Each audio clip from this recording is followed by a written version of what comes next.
today is going to be in three parts, and the first part's going to be rather self-indulgent. I mean, I'm here to talk about my book, so I thought I'd tell you how I came to write it.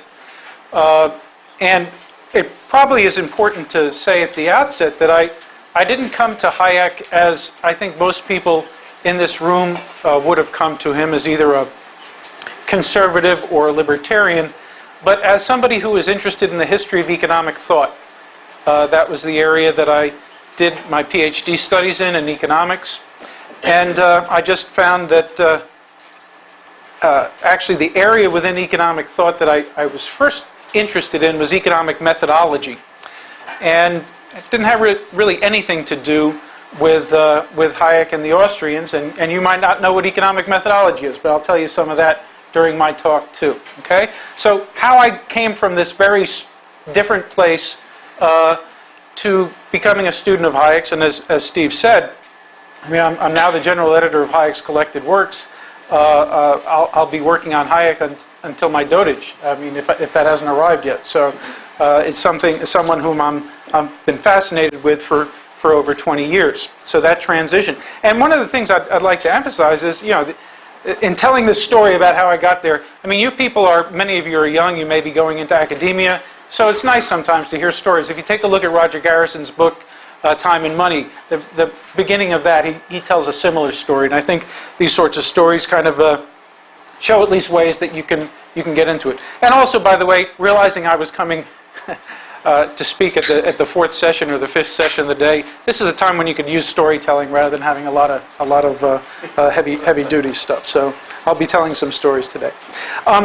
I'll talk about how that initial interest became a fascination, and then at the very end I'll talk a little bit about the structure of the book, because the structure of the book is different. It really shows you a different side of Hayek, and it's because I came at him with that prior interest in methodology. So I'll try to give you some sense of what, in case you ever should take the book out of the library, you know, what you would be expecting if you went there.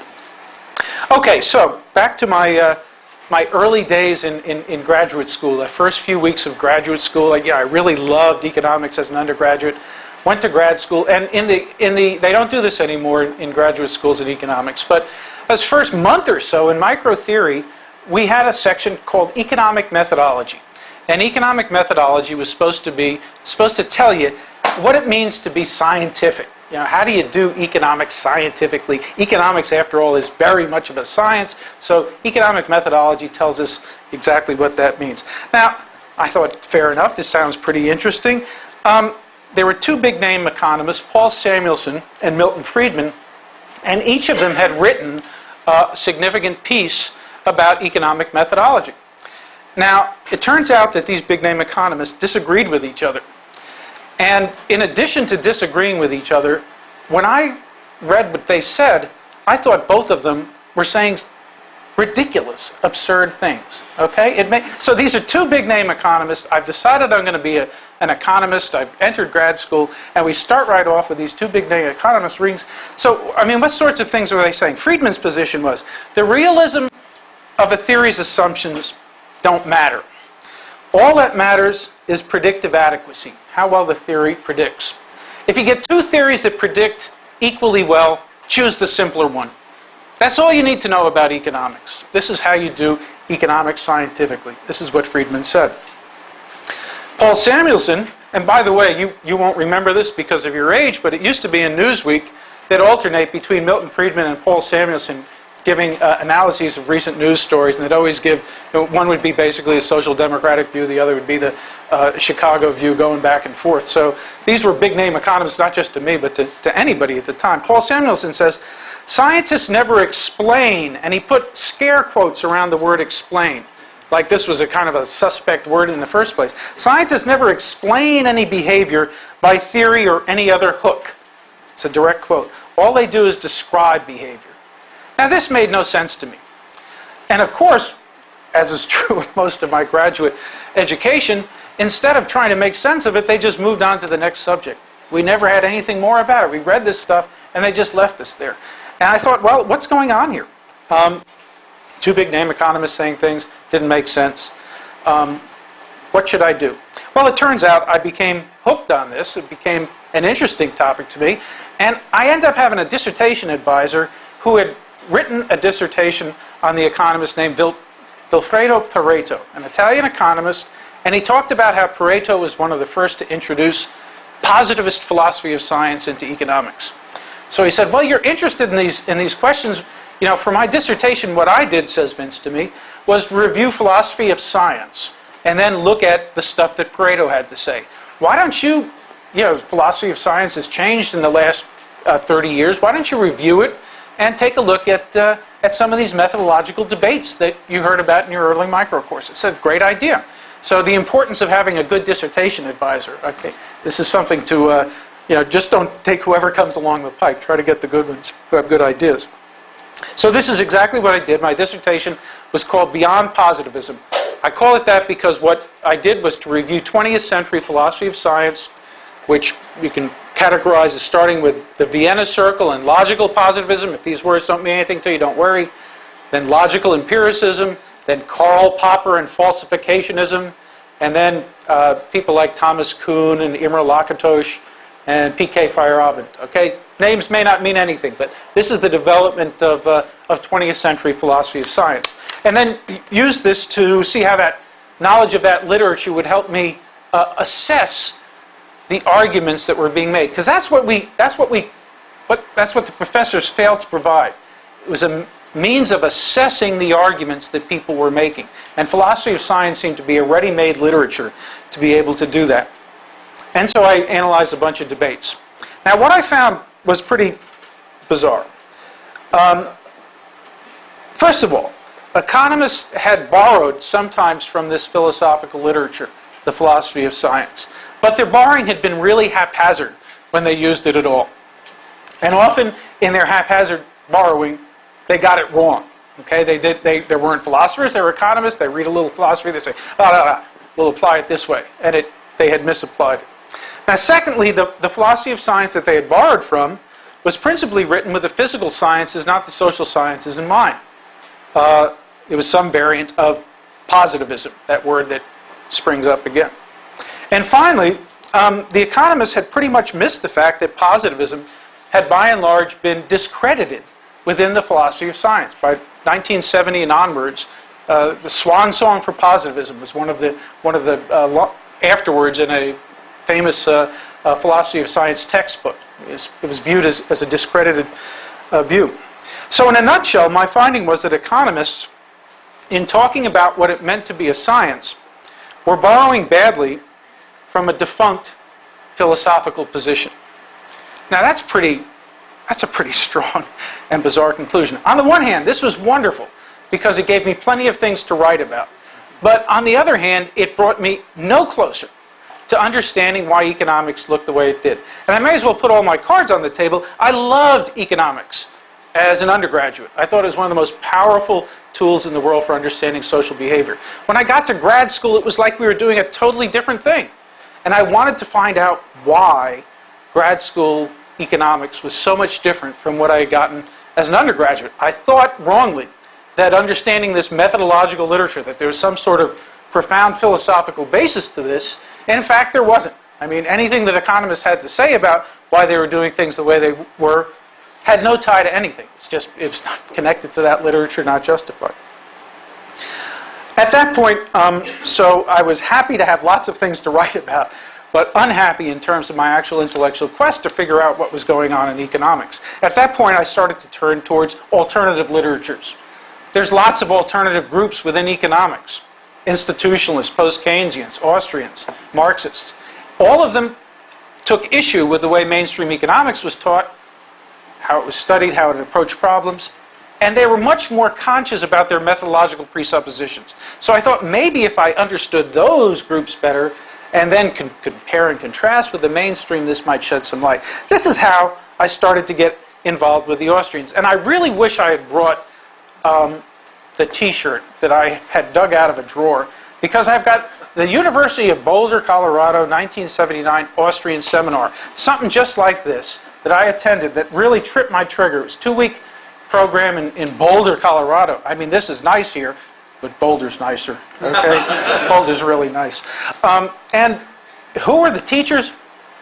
Israel Kirzner, Jerry O'Driscoll, and Roger Garrison, the guy you just heard. And he didn't tell his joke that I can remember about when he was driving through the Alabama backcountry, and he ran into his first Keynesian auto mechanic.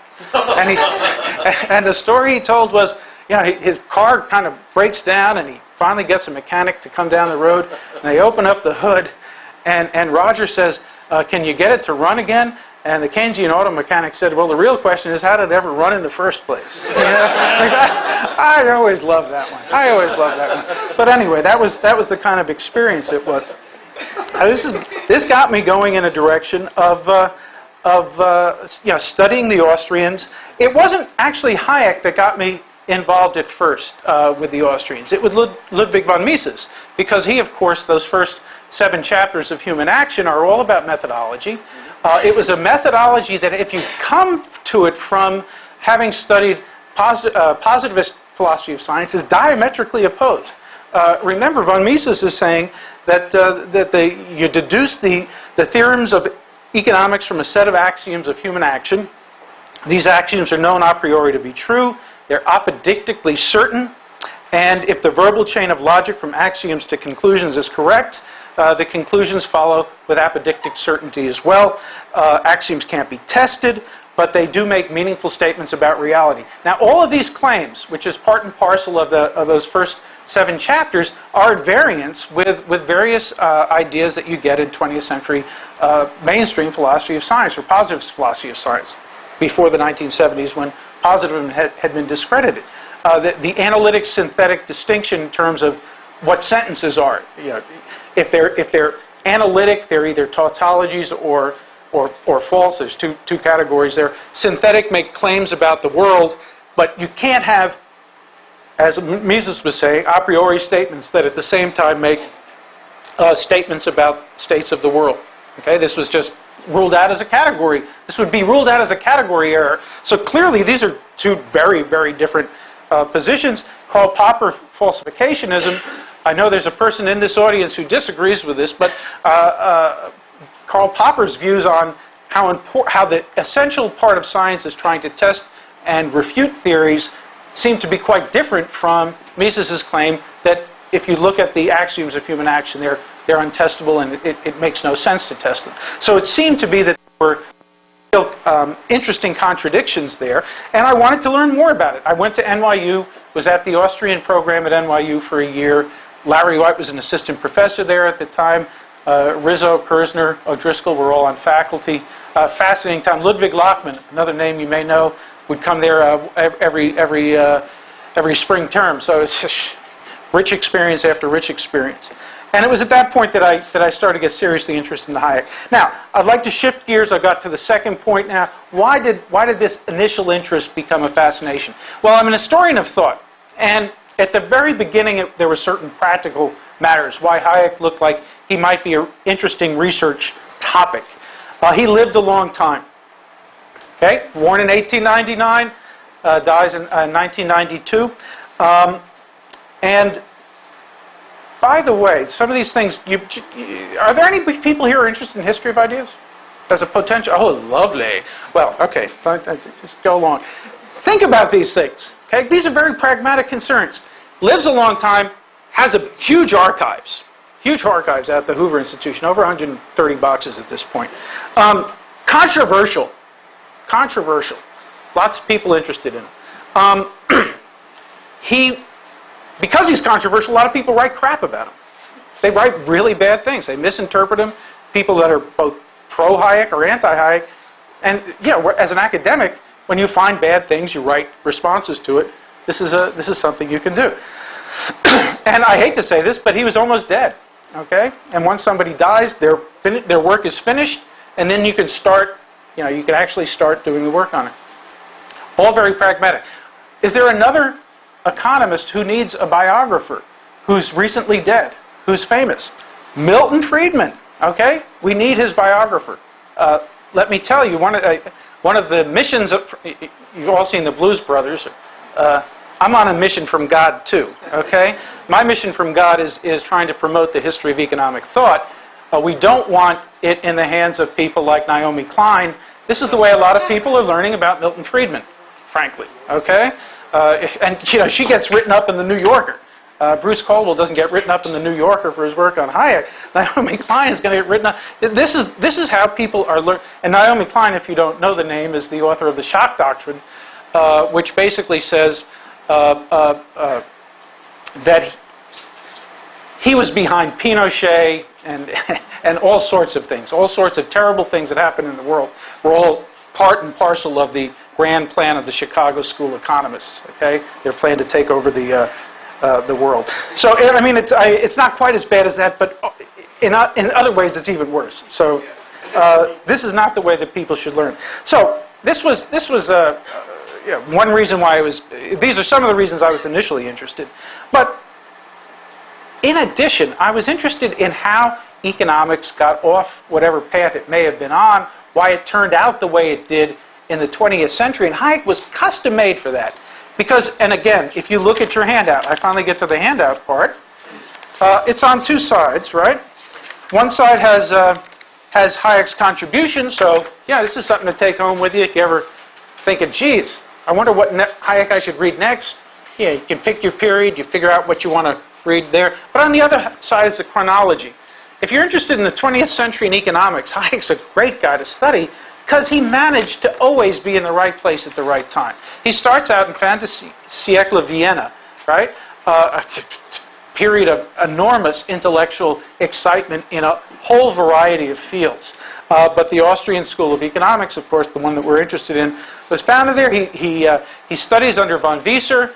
He goes to America right afterwards with letters of introduction from Joseph Schumpeter. In America, he meets the father of American institutionalism. Veblen is often viewed as the father, but Wesley Clare Mitchell is certainly one of them. Takes a class with Wesley Clare Mitchell. It's a class on the history of economic thought, in which Mitchell was saying, here's how economics went wrong, and here's why institutionalism is right. This is a course that Hayek sat in on when he was 24 years old, sitting there going, oh, I don't know about that, I don't know about the institutionalism is right part, So he comes back, he sits in on Mises's private seminar. Lionel Robbins, a young professor, 30-year-old guy at the LSE, invites him to give 4 lectures on the basis of which he's offered a position at the London School of Economics. He goes there. As soon as he gets there, he gets in a fight with John Maynard Keynes, which you'll hear more about analytically with Roger next time. But the actual story is wonderful. This is before Keynes's general theory, before 1936. This is in 1930. He publishes a book called A Treatise on Money, and this book is 2 volumes and borrows from a Swedish economist who wrote in German named Knut Wicksell. At the same time, Hayek is publishing a book, Monetary Theory in the Trade Cycle, and then later Prices in Production.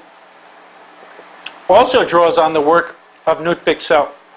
The difference between Keynes and Hayek is that Keynes didn't read German. Well, he read German, but as he put in a footnote, I only read enough, in German I can only understand things I already know, is basically what he said in one of the footnotes to his book. A wonderful piece of self-deprecating humor, but actually fatal in this instance, because Hayek writes a review of the book and says, well, he draws on Wicksell, but he seems to leave out the capital theory that was so important to Wicksell, and as a result, the Treatise on Money is full of real problems.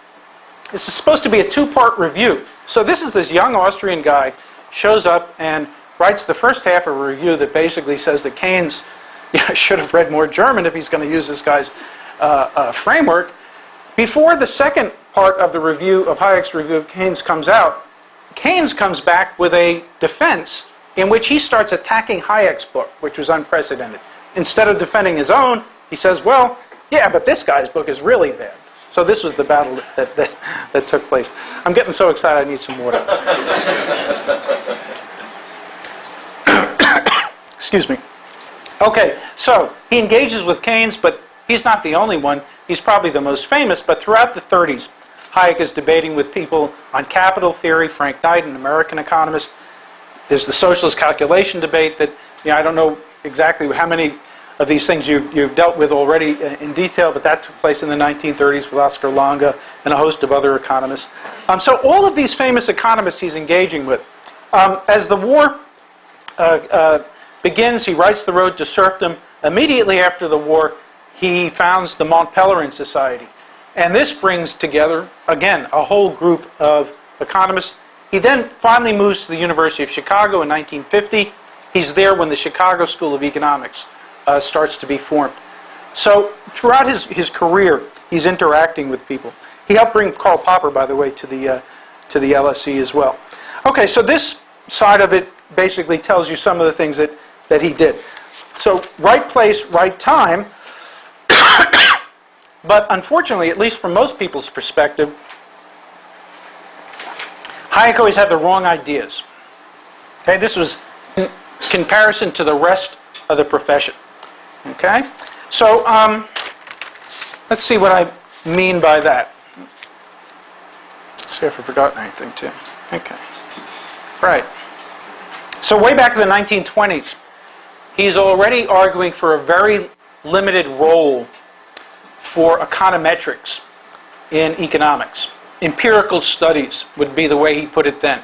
He said we can't really learn very much from empirical studies. Recent economic history is the way Mises would put it, and Hayek pretty much agreed with that.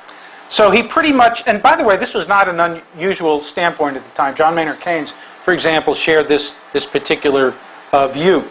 So he missed the econometrics revolution. He opposed the use of aggregate price level and other aggregates in economics. He felt that theories that use them, like, and this is in his early work, the quantity theory, missed the effect of changing relative prices, which in his model were important. Obviously in terms of the capital structure. You just heard Roger Garrison's lecture on the macro of capital structure. So his initial target was actually quantity theory of money. This is pre-Friedman, but the quantity theory as it existed then. And then in the 30s, Keynes comes up with this labor-based approach to macro, but also one that uses these aggregates, something that he rejected. So he was out of step with those two major contenders in the mainstream, Keynesian macro and later monetarism.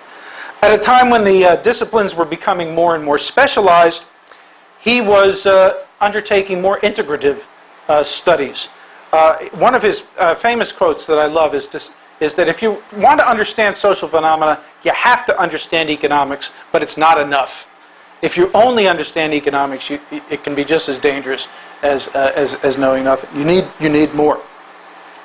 In the 1950s, there was also a formalist revolution in microeconomics. Now, this is kind of ancient history at this point because it's less important. But this was the new wave back in the 1950s. General equilibrium theory associated with Samuelson, Kenneth Arrow, Gerard Debreu, and others was the way to do economics scientifically. Again, now this was based on an earlier tradition that had started with Volcker and Pareto, and in fact, Hayek and Robbins were among those that introduced this continental tradition to British economists and to English-speaking economists in the 1930s. They liked the stress on the interdependence of economic phenomena. That was a basic insight that comes out of general equilibrium theory. But during the socialist calculation debate, in the course of that, Hayek came to see the limitations of this particular theory for understanding the differences between a socialist economy and a free market economy. In particular, what was bothersome to him was the assumption of perfect information. The theory, general equilibrium theory, assumes that all agents have access to the same and correct information. Now, for Hayek, of course, this was at variance with what is true in the world. In the world, what you've got are lots of different agents. These agents have different bits of information. Some of the information that they have is wrong, so some of it's incorrect information. And in a phrase, there's a dispersion of knowledge, and in such a world, the question then becomes, in a world of dispersed knowledge, how is it that social coordination ever is even possible? How could it ever possibly occur? Now, static equilibrium theory, a theory by assuming perfect information, assumes away the very problem. I mean, if everybody's got the same correct information, there is no dispersion of knowledge, there is no problem of coordination. It assumes it all away. And he points out this is why the socialists could say, well, look, we can represent a socialist economy with general equilibrium theory or a free market economy with general equilibrium theory. It's just a matter of who's making the decisions. In a free market, entrepreneurs make decisions. In a socialist economy, the planners make the decisions. But basically, you can represent both of them formally with the same apparatus. There's no difference between them. That was taken as a serious argument in the 1930s. And he was pointing out, well, in fact, if you've got everyone with perfect information, there is no problem. But if you've got a world of dispersed information, then you do have problems. And that kind of model won't work. So this was the question that Hayek asked in Economics and Knowledge. And where he answered it in a number of ways over his career, but I'd say the use of knowledge in society, something that probably all of you have read, is his best response to this, pointing out the role of freely adjusting market prices in providing information about relative scarcities, the image of the economy as this wonderful machine, a marvelous machine, as he put it, that on the one hand, everybody's decision is based on prices, but everyone's decision feeds in and creates the prices. So you're reacting to the prices that are out there, but your reaction and a million other people or hundreds of millions of other people in a given market are also what creates it. And that ebb and flow, and why you could never really create that with a socialistly planned state. Now, all of these things seem to be things that he's missing. He also, after The Road to Serfdom, was challenged by Keynes and others to say, what is your positive vision? You're very good at criticism, but what is your positive vision? Some of his later work in political theory, Constitution of Liberty and Law, Legislation of Liberty, trying to outline the sorts of institutional structure that would promote liberty and actually make the best use of knowledge, of individual knowledge that, if you read the Constitution of Liberty, the liberty part is in there, but there's also that constant refrain, how are we going to set up a system where we can actually make the best use of people's knowledge? So that knowledge question is in there as well. Market system, democratic polity, under a strong constitution, protecting a private sphere of individual activity, under the rule of law, with well-defined and enforced property rights. If you wanted a single sentence to capture 3 volumes, 4 volumes of work in that particular dimension, that's the sort of thing that he was aiming for. Finally, this was the heyday of positivism in economics, and he started to write articles against scientism. He has an essay called Scientism and the Study of Society. If you're interested in these methodological and philosophical issues, it's a very good place to start. And scientism was his claim that we were taking the wrong approach in economics. That, in fact, we're applying methods of what people thought were the methods of the physical sciences to the social sciences. And he thought in particular it was wrong to apply such methods to what he called complex phenomena. Hayek argued that many phenomena exhibit characteristics of complex, adaptive, spontaneous orders. Now this, you probably have not read his psychological work here, but this extends everywhere from the formation of neural connections in the mind, various aspects of perception, to certain animal behaviors, then finally to a variety of social institutions, language, use of media of exchange, other aspects of market behavior, perhaps even an aesthetic sense, and moral codes. He says these are examples of spontaneous orders. This doesn't mean like spontaneous combustion, where somebody just explodes on it, but it means that people are forming orders without any intention to form the order. They're behaving in certain ways, and not through their design, orders are formed. The idea of a market, Paris getting fed is a perfect example. No one plans to feed Paris, but the actions of millions of people do it every day. Every day. So, he drew some methodological conclusions from this, and so here I'm bringing you back to the beginning of my talk. If you've stayed with me all this time, you'll actually get that little payoff.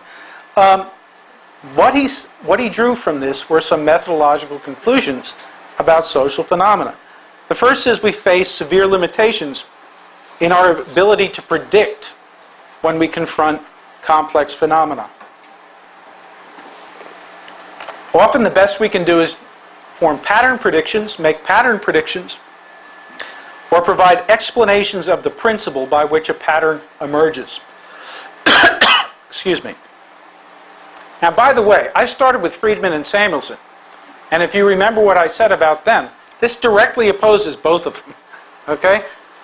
So, what's he saying? Best we can do is make pattern predictions. We can't make precise predictions. For Friedman, making precise predictions was the sign of what science was all about. Hayek thought of Friedman methodologically as a naive positivist. He actually used that phrase in some of his interviews. In another interview, he said, you know, people, I've often apologized to people for not reviewing Keynes's general theory, but the piece I really should have reviewed was Friedman's methodology of positive economics, which is a far more dangerous piece. He said that in comparing Friedman's methodological piece with Keynes's general theory. That's a significant statement. Or maybe he said it's an equally dangerous. I don't want to overstate it. Maybe he said it was an equally dangerous piece. But still. You can't make these precise... Trying to hold economics to the standard of making precise predictions is a false standard. You'll have a misallocation of resources. You'll keep trying to make better predictions and failing, just like the government does. Whenever it fails, you just put more money into it. You just put more resources into it. Keep trying. To the extent that progress can be made at all in science that study complex phenomena, it'll occur by developing better explanations, but these explanations typically are those where the theories are less falsifiable. So in this regard, of better explanations, he's going in the opposite direction from what Samuelson was saying. So Hayek was actually offering a vision of what was possible in economics that was quite different from this vision that I had started with that I found so bizarre. A much more congenial vision. And the way I express it in the book, at the end of the book, is basic economic reasoning. The sort of stuff that you get in Econ 101, 102 is the kind of stuff that is of use, of value. The undergraduate education in economics is supremely valuable because it helps you understand the world. If you go into the higher reaches, I think the payoffs are much more quickly fall off. Not everyone, obviously, who's an economist would agree with that, but it is something I take away from this. And a good way to test it is to say, you know, how good have the predictions... Well, how good have economists been about predicting? What a time to ask the question in 2009, okay? I don't want to have a straw man here, but here we go. Okay, so just, again, in the case that you, after all of this, still thought you might be interested in the book, let me give you a further warning and tell you the structure of the book. It may dissuade you or it may attract you. Again, 3 parts. Everything's in threes. I'm not an Hegelian, but in this lecture, everything's in threes. The first part is about the early history of the Austrian school. Why is that necessary? Well, because nobody has history of thought. Very few people get history of thought anymore. So if you're going to tell people about the Austrians, particularly if you're going to tell economists about it, you have to review it. So there's Karl Menger's in there, the Methodenstreit. This is the battle with the German historical school, which is important in formulating the methodological views of the Austrians. By the way, my hook is that understanding methodology is a good way to read both the development of the Austrian school or certain aspects of the development of the Austrian school, and also of Hayek's views. And also, there's a section there about the debates over socialism and logical positivism. Now, Hayek's an Austrian, and this philosophy of science that dominated and then died, but was so influential that he's so opposed, originated in Vienna, where he was a student. He had friends who attended the Vienna Circle, who would bring back reports. Part of the reason that Mises started writing as much on methodology was, in a sense, to oppose the positivism of the Vienna Circle. So these are debates that were alive at the time, before any of this stuff hit in the mainstream in economics. And his own brother, right? Ricard? Mises? Wasn't he part of the Vienna Circle? Okay, Mises' brother. Okay, right. I was going to say neither Hayek's brother. Yes, that's right. Exactly right. Well, Hayek's second cousin started Vienna Circle. This is good. This is good. Yeah. Well, it was a smaller world back then. Certainly Vienna was. Okay. The second part is Hayek's Journey. where I talk about the various twists and turns. One of the things, again, just look at that. What I find one of the many things I find fascinating about Hayek is look at all the places he's making contributions to. He's got, the capital using monetary economy that Roger has been talking to you about. You got socialism that Steve Horowitz was talking about. Right? He gave the lecture, and the Abuse of Reason project. Boy, I'd love to come back here sometime and do that, because this is one that I just finished editing. This collected works version of this will come out, and his arguments in the 1940s about scientism, etc. And then his political philosophy, constitutional liberty. He's got the sensory order, which I linked in the Abuse of Reason project because part of the origins of it were debates with people like Neurath in these just prior to this. And then his later work on complex orders. And then, of course, it comes back to money back in the 70s, denationalization money. Roger had that quote where, of course, he's going to come back to money in the 70s. We've got stagflation then. He's finally saying, yeah, you see? Okay. And then you've got the fatal conceit. So so I tell a little bit about that story. And finally, the end part is again to make the methodological point that, what if Hayek was as right about the methods of economics as he was about socialism? What could we learn from that? And the conclusion that I alluded to earlier, that perhaps basic economic reasoning is the stuff that is most important in economics and the stuff that we should focus on. And I think that this is the sort of reasoning that you get in general in economics. I also would make a final plea. History of thought is a great field, and we need more people working in it. So if there's lots of people interested in history of thought here, let me encourage you if I can. Well, that's all I've got. So.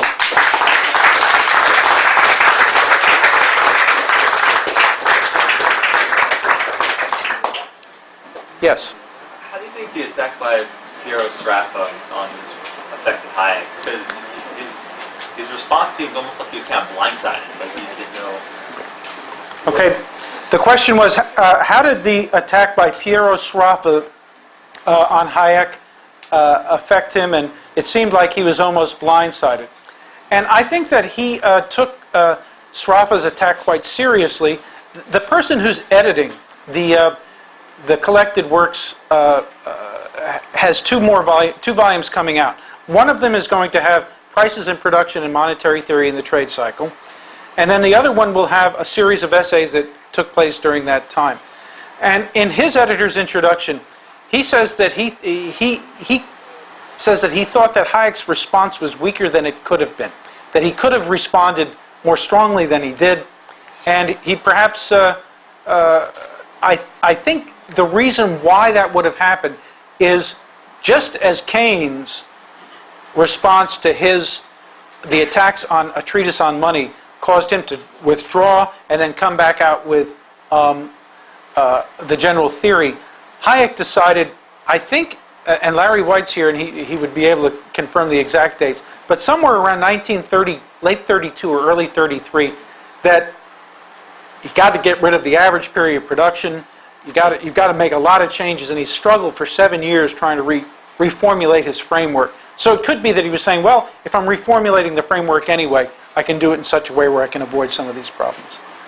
That would be. I myself, I studied philosophy of science. I heard the analytic-synthetic distinction. So may I ask your position on that? What is my position on it? Yeah, I myself take the Quinian Salurzian position after two dogmas of empiricism and empiricism's philosophy of mind. Yeah, that was a destructive criticism of it, right? Yeah. I'm not a philosopher of science.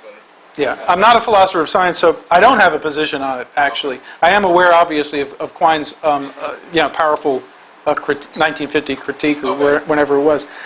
What was interesting to me was simply to see that there was this huge opposition. Where were these people coming from? And trying to tease it as an historian. I mean, that's what I viewed my role as, is more than taking specific sides. Although I have to say, the way I approached it when I was first writing about that stuff in 1984 was to say, look, given that positivism has been basically disavowed by philosophers of science, this means that many of the arguments that have been made against people like Mises have no foundation. So are there other arguments that could be made? And my position at that time as somebody interested in methodology was what is important is to continue, and this probably shows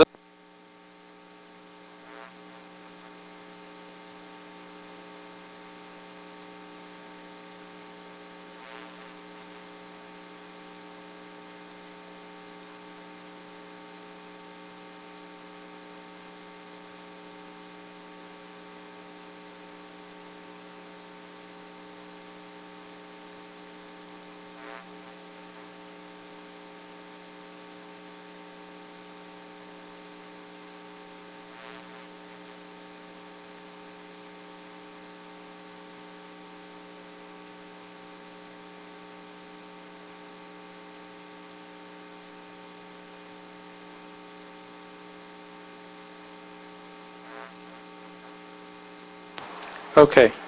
And, Sorry. do you think that the denial of the analytic synthetic distinction, the kind of subsequent pragmatism that took over philosophy of science, leads us into the type of solipsism? I'm not sure how to answer that. I have a feeling that you have views on it. If your question is, and I'm going to ask another follow-up question, the answer is no. Okay. Well, perhaps this is something we can talk about later, and you can tell me what your position is, and then I'd be able... I can't really tell because that was kind of a telegraphed point you made. Yes? There is no debate on the compatibility between Hayek's methodological individualism in his papers in the 40s, and then his later evolutionism, his theory about cultural evolution through group selection. So I think your position is that he wasn't really a methodological individualist in the beginning, as it is commonly understood. But nowadays you also have these cultural evolutionists who believe in group selection, such as Boyd and Richardson, for example, and who say that their theory is both compatible with some kind of methodological individualism as well as collectivism, methodological individualism, in the sense that they acknowledge that group selection suffers the free rider problem, right? There's a lot of methodological individualists who say group selection can never work with the free rider problem, and individuals have the incentives to free ride. But these new modelers, they say that, okay, you have two forces, and sometimes the free riding problem will outweigh the group selection problem. Right. Sometimes So it's an empirical question, was which one's going to... it's indeed an be empirical dominant, question, right. but like Hayek was very much aware when he talked about cultural evolution that there was this free rider problem, and he Yes. said we need punishment, and if there is no punishment, the group selection will not work. So I would maybe say he was still a methodological individualist, even in his evolutionary days. Right. Well, this is you're getting at some interesting new literature. Let me say why I made that point in Hayek's challenge. It seemed to me that if you think of methodological individualism in the way that many of the critics, there's lots of people like Jeff Hodgson who say, well, and methodological individualism is bad, and da-da-da-da-da-da. We need a more holistic view. He's not a holist. He wants to have both institutions and individuals involved. I think the Austrians have always been that way, that having both of those in there. But if you look at Hayek's work as opposed to Karl Menger's work, or Mises's work, or mainstream neoclassical economics, where you start with the consumer, you start with the firm, you start with acting man, you start with an agent with preferences in Menger. You don't get that kind of construct as a beginning point, a grounding in Hayek's work. He's often talking much more about institutions, about groups and individuals within groups. So it's in contrast with those others that are approaching it in that specific way that I would claim that he's not a methodological individualist in that sense. certainly the compatibility, though, I take your point on this later work. And I think actually, I'm not denying that he doesn't think of individuals as important. It's just starting points of his theories, you don't see that. Yes. Yes, Frank. I think that Steve, Dr. Horowitz made this point about that he felt like maybe Hayek just agreed with Mises, and so he went on beyond and dealt with things in kind of beyond what Mises was dealing with, kind of taking that as a basis without necessarily saying so much. And then would that be a reasonable? On the socialist calculation debate?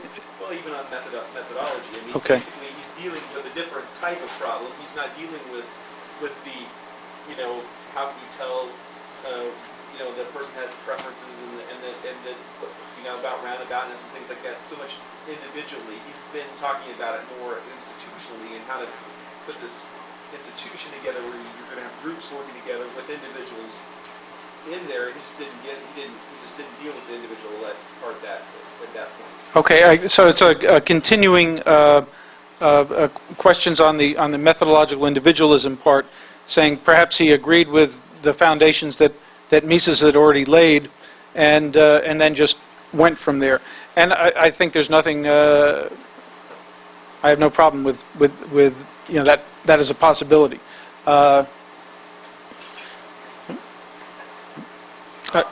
Actually, I need to make sure we distribute the questions. So, yes. Well, I just want to say that I'm a law student, so I really like, Hayek's approach on law. But I want to see your point of view of some critiques that I've heard from some academics about their volume of law legislation and liberty and where he proposes a system. And I want to, doesn't come from me, but I've heard that, what he proposes in that system, which, seems logical, but at the same time, it's a little bit of, constructivism in a way, and I want to see what your point of view regardless of that. Right.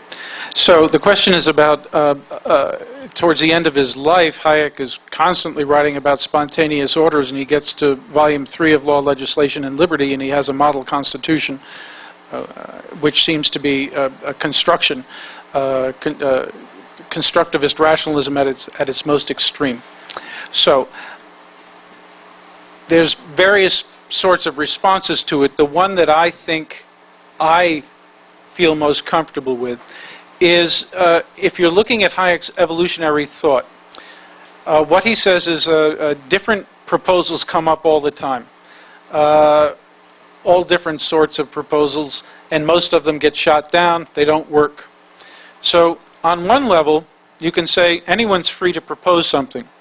Here's my utopian world, and he's actually pretty explicit before in the 2 or 3 pages that precede his description of his model constitution was that he is of course not proposing that people actually adopt this, and he has all sorts of qualifying language that is meant to say, but these are these get at some of the issues that I think are problematical with unlimited democracy, which is what he was worried about in Law, Legislation, and Liberty. Constitutional liberty says we can limit democracy, and with a strong constitution, it's the best system. In Law, Legislation, and Liberties, he says, I'm worried because there's all sorts of changes that are taking place where legislation is replacing grown law and the rest. So one way to read this is, this was just his proposal, one among many, and then the evolutionary process will sift out and see whether his or some other combination or something else persists.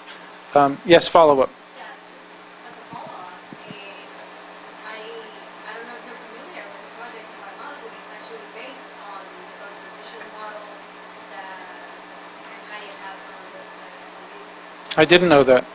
Which, where, I'm sorry. Oh, in Guatemala. Yeah. It's being promoted, even for the fact that we have just one Congress. Like the proposal is about having a Senate and Congress too, and it's getting.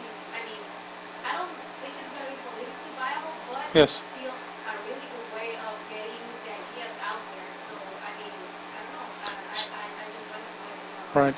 So the point being made, it says here, repeat the question, so I'll repeat the comment, is also that this is actually being looked at more seriously as potentially a model in Guatemala.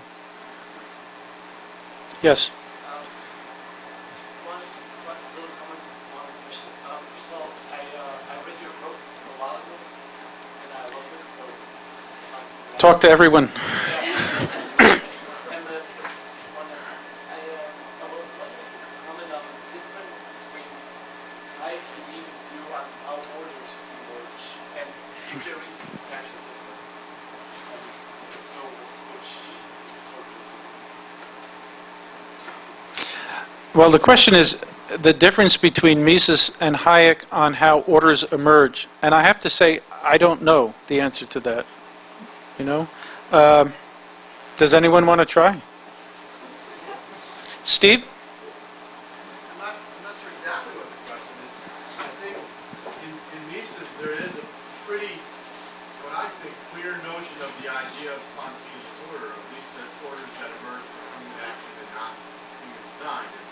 And I think the most telling passage in the discussion of Menger's theory of money, he has a little section, human action, called the epistemological import from that Menger's theory of money, where he talks about how it's a model, that kind of story of emerging order is a model for how economics is done. I think there's other places in Mises where you see him talking about what we now call unintended consequential order the same way. If you go back to my talk this morning, I think it's fair to say that Mises emphasized the human action part of human action, but not human design, more than Hayek did.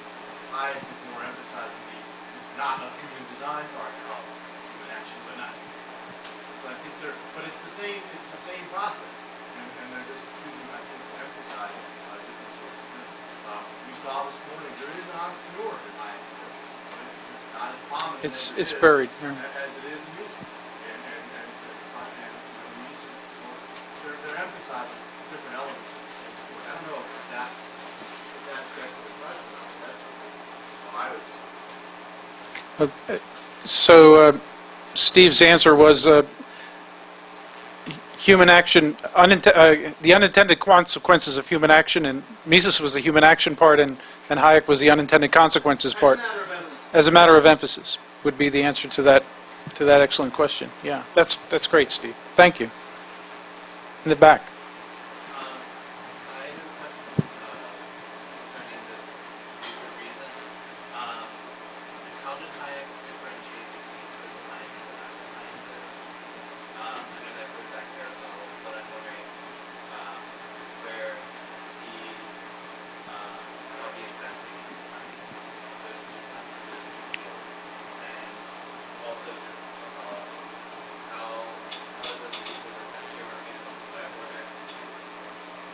What exactly? How does it link to the century? Okay. So the question is, what sort of distinction between the natural methods of the natural and social sciences was Hayek making in the scientism essay, and how does that link up with the sensory order? So, in the scientism essay, what Hayek criticizes is what he calls scientism, right? Which I defined as the use of the methods of the natural sciences where they don't belong, inappropriately. Well, Popper pointed out that what he was describing as the methods of the natural sciences were never followed anywhere. These are what people claimed were the methods of the natural sciences. So he later backpedaled on that. But what he criticized was what he called the objectivism, the collectivism, and the historicism of the scientific approaches. And under each one of those categories, objectivism, an example would be behavioral psychology, where you say that you can't talk about individual subjective states, you just have to measure what is in people's behavior. That's all that you can do in psychology. And he had examples for each one of these. He contrasted these with his preferred approach, which, if you think of the Austrians' approach to economics, are words that would describe it. Subjectivist, as opposed to objectivist. Theoretical, and individualist. Okay? So he does have that as the approaches that he would favor. And he describes objectivism is the chapter that is the longest. And he wrote a student essay which will be translated and produced in the sensory order volume of the collected works that Victor Vanberg is working on. In 1920, a student essay on psychology that he pulls out in 1945 and ultimately becomes his 1952 book, The Sensory Order. So he's offering an alternative approach to psychology from behaviorism in that. And it started out, this is part of the joy of working in archives, if you go to the archives and look at the first, his first attempt, he thought this was going to be an essay that he'd polish off in the summer. It takes him 7 years to get it published. But his first attempt is called What is Mind? And within 2 paragraphs of beginning, he starts criticizing behaviorism. So it's clear that his image of what this article was going to be was a critique of behaviorism. What it ultimately turns out to be is this marvelous essay, very dense and difficult, but important essay in philosophy of mind, theoretical psychology, cognitive psychology, whatever you want to call it. So that was the connection. It was in critiquing this objectivist approach that was in the Abuse of Reason project. Sounds like you just said that he was a methodological individualist. He defended an individualist approach in these things. When I argued that he wasn't an individualist, I said, look at his actual work. Look at monetary theory in the trade cycle and prices in production. You've got consumption by a group. You've got investment by a group. You don't start with individuals in the same way that Mises did. That was the precise way that I was arguing on that. But yes, of course, and he also wrote Individualism, True and False, 1945. That poses some arguments, some problems for my view, which I acknowledge. This is one reason why you should take the book out from the library. You'd be able to see this. Yes? There are 3 of you. I think this is a little unfair. So I also wanted to ask a question on Hayek's legal theory. Okay. From my reading of the Constitution of Liberty, it seems to me that Hayek is subscribing to what is essentially a positivist theory of the law, in the tradition of Kelsen, or not very far from Kelsen. And his later works on evolutionary law, it changed his mind completely. Would you agree with this interpretation, or do you think that there is a way to reconcile the Constitution of Liberty and one of law legislation of liberty and other works? Okay. I think this is perhaps a discussion for later, because I think what you need to do is articulate the statement was that the Constitution of Liberty was a kind of a legal positivist or a legal realist approach, similar to Kelsen's approach, but that he changed his mind with law, legislation, and liberty. I'd need to have a lot more detail for your argument to engage you on it. It should be pointed out, though, that I think it was only in 1960, after the Constitution of Liberty, that he started talking more with Leone, which may have had more of an impact. But obviously, I mean, he's criticizing Kelsen, pages and pages of it, in Law, Legislation, and Liberty. And he's not kind to Kelsen when he refers to him in earlier pieces. If you look at the preface to the 1956 version of Road to Serfdom, I think Kelsen is mentioned there, but he's certainly mentioned somewhere in the Road to Serfdom where he says you can't believe even this important professor is making these category mistakes. So perhaps we'll talk later. Was there another question here? No? Okay. Yes? Oh, this will have to be the last one. I just looked at my watch and realized. Yeah. Oh, what? 5:30. Ask a long question.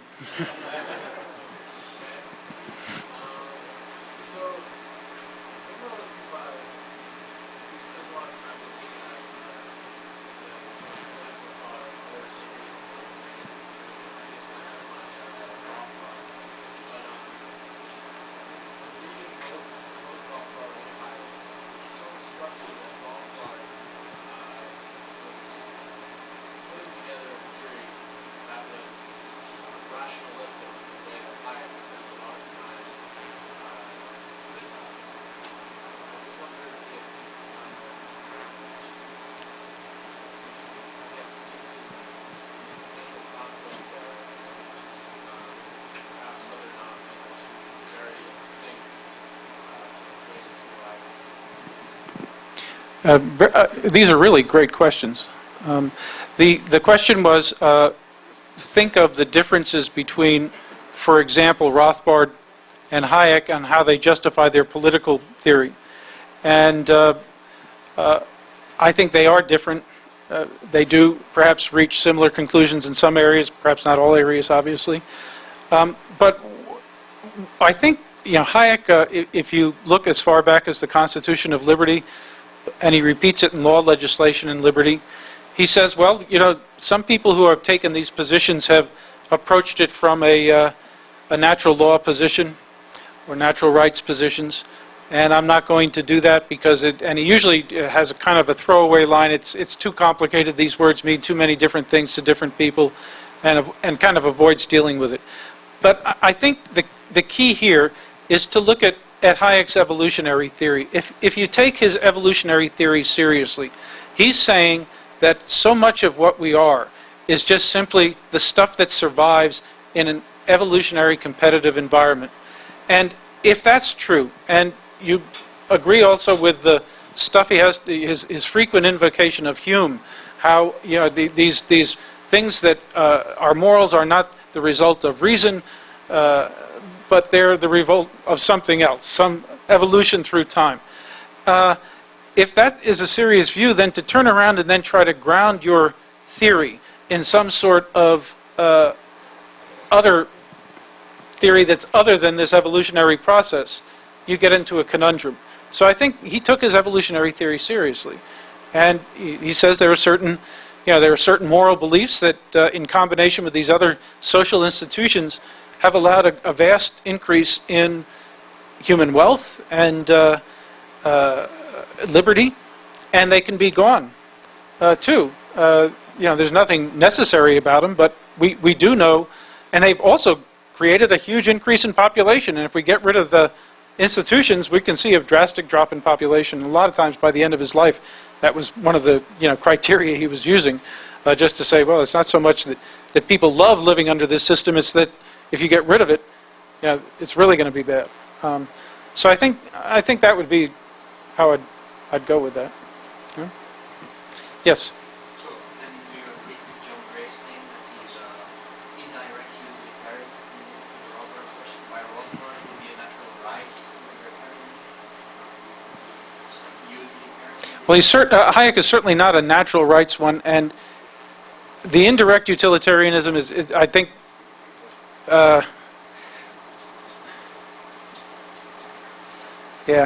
once you start to get into terminology, it becomes difficult. But I mean, in some places, he certainly seems to be that way. Yeah. What do you think? Yes, I think he is. Yes. He makes a distinction between. He makes that distinction in law, legislation, and liberty between the two. Right. Act and rule. Act and rule. He uses the terms act and rule. He doesn't. He uses different terms, but it looks like act and rule. Right. So, it seems to be a rule utilitarian, so he's afraid if everybody calculates too much, Right. that the results will be bad, that he believes that everybody, if they follow certain rules, that the consequences will be best, right? So that's indirect utilitarianism. Okay. So I didn't understand. I thought of him as closer to a rule utilitarian. If that's what indirect means. It's related to us. Okay. Indirect Right. utilitarianism actually means that the decision-making procedure individuals use should not be rationalistic, should not be calculative, but that the way you judge it should ultimately be, the criterion should be good consequences. But they Right. should not consciously pursue Right. good consequences. That's direct. By individual. Yes. Okay. I think that's close to Hayek's view. But we may have other opinions here. Yeah? Okay. Yes, you've been very patient. I was wondering what you thought about Lawson's and Fleetwood's thesis that Hayek is sort of proto-critical realist. I don't know. Okay, so the question is, there's a wonderful man named Tony Lawson and one of his students, Steve Fleetwood. Tony's at Cambridge, and Tony is a student of, philosophically, of a view called critical realism. So if you read a Tony Lawson paper, I've known Tony for 30 years, 25 years. Okay, so he started sending me papers a long time ago, and before he had his book, I mean, every paper would have to lay out his framework, which got to be quite tedious. So sometimes I didn't read the papers as carefully as I should. But his view and Steve's view is that Hayek started out kind of not really being a critical realist, but slowly through time became one. So I'm not going to try to explain what critical realism is, but this is the view. Well, what you have to understand, and this is a dispute between two old friends, I find that approach to history of ideas to be not particularly productive. In other words, well, let's look at Alfred Marshall, let's look at Friedrich Hayek, let's look at this variety of figures and see how close they come to this standard, which I think is the appropriate standard. So Hayek was not such a good critical realist early, but in his later work he seems like he became one. I find that to be an awkward way to pursue history of ideas. I think an alternative way is to, and this is what I try to do in my work, is to say, where is that person at a particular point in time? Try to fill in the context of what sorts of issues he was dealing with at that time, and why, and then he made those particular moves in response to those issues. So you think it's a rational reconstruction? A rational reconstruction, yes. And yeah, there are elements of what Lawson calls a critical realism in Hayek. There's no question about that. But the general approach that Lawson is taking, I'm not sure is one that, and I may be somewhat unfair in that caricature in this brief thing, but that would be the way I would, in a brief statement, where I disagree.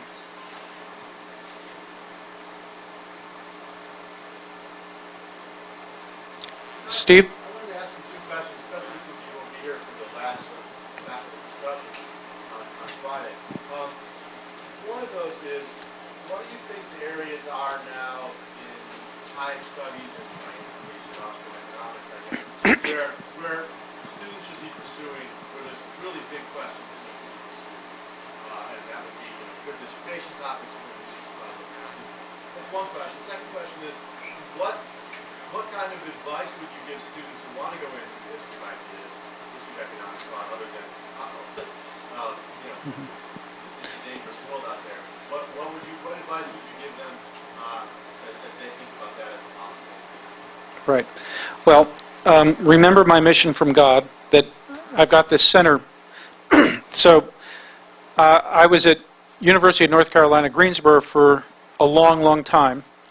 And at some point, I wrote a letter to a guy who runs a foundation in North Carolina and said, look, I'd like to start a center at Duke that would promote research in and the teaching of the history of economic thought, because as people retire, they're not being replaced. There's not many graduate programs that even teach history of economic thought anymore.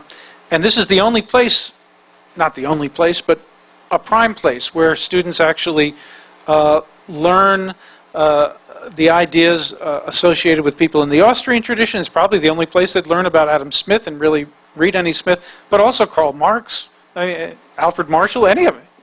Where are economists going to get this?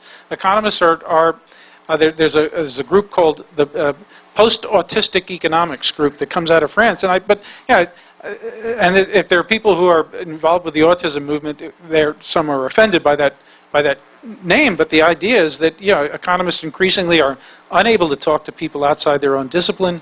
They're unaware of the world around them.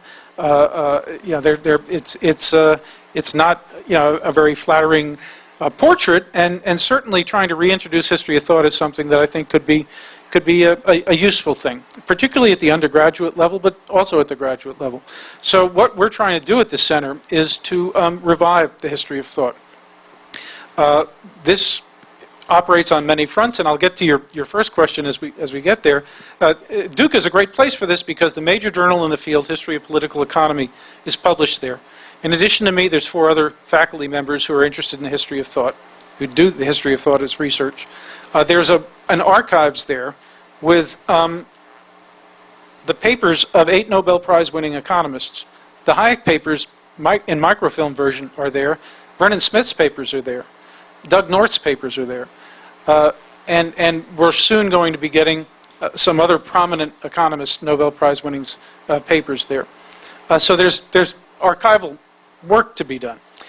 This summer, two of the people who came to the center, so the center brings in people who are more senior, who come to work on a research project for a year, and then we bring in 4 people who are just out of PhD school. If you didn't go to Duke and you were interested in history of thought, you could come to the center for a year. Some of the people who came, they spent the summer working in the archives, researching this stuff. Friedman needs a biographer. Buchanan needs a biographer. When we talk about topics, these are not necessarily Austrian topics, but there are major figures in the history of economics who don't have anyone to write their biographies. And at that point, the default position is something like a Naomi Klein sort of treatment, or who's the person who did the A Beautiful Mind? I mean, it's much better than Naomi Klein, but this is not someone who is trained as an economist, so it would be difficult for that person to actually access the theoretical ideas of the person. It can tell a good story, make it into a movie, Russell Crowe, everybody's happy. But I mean, this is not history of thought. Okay, it's not history of thought. So given my mission, the way I would have answered this on the last day was to stress that there are possibilities. Now, what would happen if somebody came to Duke and they entered the program? They go through a rigorous PhD program, a very tough one, and then could, in their last couple of years, specialize in this. You'd have the access, resources of the faculty as well as the center. Let's say you didn't want to go to Duke. Hey, I went to Chapel Hill. I would never recommend anybody go to Duke, okay? But you could go to Chapel Hill and take courses at Duke. You could go to NC State and take courses at Duke. You can take, we're having a summer program for people who have gotten their PhDs and who are on faculty to come in, and it's a boot camp. Remember the camp that I talked about where Roger was my teacher? Well, it's modeled on that, only it's 3 weeks long, where we teach people history of thought so that they can take it back and start studying it. One thing I would ask you, if you're an undergraduate, is go into your department head and demand, as a student with rights, that a history of thought be offered, because you want it. It's important. You'd like to learn some of this stuff that you're not getting in your other economics class. You'd probably throw you out of the office. But, at least you're sending a signal. If people start doing this over and over again, they might say, hey, maybe this is a course that people like. I find actually undergraduates typically find this stuff fascinating because it gives you some sense of where your discipline has come from. If you like economics, it's a great course. If you hate economics, it's a great course. So high. It's a tautology. No matter what you feel, it's a great course. Huh? I'm getting away with too much here. Okay. Whatever you said. Okay. What are the big questions that Okay. Okay. I think there are still things in the archives that have not been sufficiently mined. One of the areas that I think is quite interesting has to do with the role of Hayek in the formation of the Chicago School. There have been some recent arguments by Phil Murawski that Hayek was essential in the formation of the Chicago School of Economics, that he was the one who helped bring together the principles. I think there's some flaws to the argument, but that would be one thing. The history of the Mont Pelerin Society in a way that there's Hartwell's, but that's so much more could be done. So much more could be done there. There's work with the sensory order that I think, particularly if people have German as a first language, there's huge numbers of things in the archives that have so far been unexploited. Jörg Klausinger, who is doing the volumes on business cycle theory, discovered in the archives Hayek's plans for a book-length manuscript back in the late 20s that incorporated the 1928 intertemporal equilibrium article as one of the chapters, and has some parts of the essays that he's actually going to translate and include in the collected works, one of the volumes in the collected works. So there's stuff to be found there. Yeah, there's 130 boxes in the Hayek archives. So what does that mean? Well, a box is about this size, and the Hayek Popper correspondence takes up 2 folders in a box. So these things, there's a huge amount of stuff in there. I've spent maybe 4 weeks directly in the archives just working, feverishly while I was out there, because the archives are out in Hoover. I'm sure, I've probably gone through, well, a lot of stuff you can go through very quickly, because Hayek was one of these guys who, if somebody sent him a paper, he would keep the paper and the little standard 1 or 2 sentence thing that said, "Thank you so much for your paper. If I have a chance to get to it, and I have any comments to make, I will send them." So, you can actually flip through and say, no, not important, not important. But there's a lot of, I'm sure there's stuff that I've missed that's in there. Yeah. So all my stuff is in terms of history of thought stuff, right? What was your other question? Your second? He got them both. Advice for perspective, like thought, which not Well, no, not necessarily. I mean, there was a guy from George Mason who finished his degree at George Mason who spent the year finishing his degree at Duke because he wanted to sit in on classes and be around people that he could bounce ideas off of. And I imagine he's going to get some papers. So we have it set up so that because we know not everyone's going to want to go to Duke, to be able to make it a place that people can come. The other thing is, the best thing to do is train as an economist and do stealth history of thought. Okay? And you can just, you can come to summer programs that we offer. You can do all sorts of things and actually get it as a field. And what we're hoping to do, actually, in a couple of years, is to have a summer program for people who have not finished their PhDs. You come, you take the boot camp, and then you're able to say when you go on the job market, well, look, yeah, I'm a labor economist. I've got these skills. And I also had this, we could give you a certificate if you want. Hell, it's not that hard to print them up. A certificate from Duke that, says that I can also teach undergraduate history of thought. Yeah, my goal is to just start getting it reintroduced in the curriculum because it's a great field. So there's lots of ways. If you don't want to do research in it, you can come and pick it up as a field. And I think it would probably advantage you rather than disadvantage you in the job market to have that as a supplement. Because actually, one last thing. In surveys of department heads, particularly at liberal arts institutions, they say, we want to have this course offered. We have the sorts of students who are going to benefit from it. It's just that the resource cost of the opportunity cost of giving up a faculty line to someone who can only teach that is not something we're willing to do. So this is a way of trying to enable people to have it as a field without having to say this is all I'm doing. Yes? Is this a particular challenge for the economic field? Do you think, broad spectrum science, the history of thought would be more beneficial?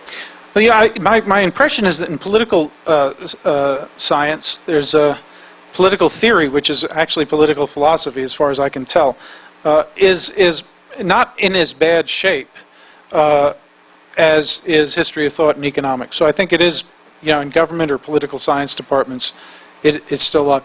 And also in political philosophy departments, there are people who are interested in the economics part. So I think that it persists in other areas. I can't speak knowledgeably in more detail than that. My impression too is that things are much better in Europe, and this is probably due to the fact that things are slower to change in the academy in Europe. It's harder to get change. So one of the this sclerosis that affects state bureaucracies has actually worked in favor of history of thought in European universities. Apparently, this is from accounts from friends.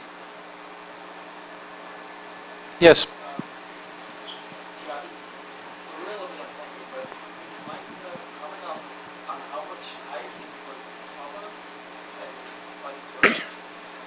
That person. Okay, the question is to what extent did Popper and Hayek influence each other?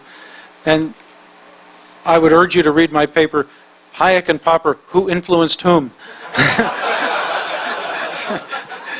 But in a nutshell, my view is that they didn't have that much real influence on each other's ideas, but the language in which they were expressed, as they came to know each other better, they started to use each other's terms to express their ideas.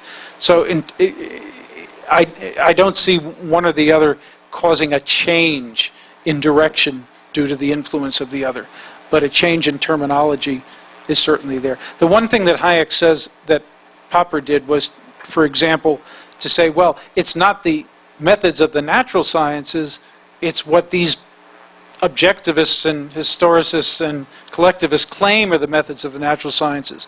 But Popper has described the real method of the natural sciences, which is conjectures and refutations, and this is the approach that I would embrace, for example. That would be a way where terminology becomes more important.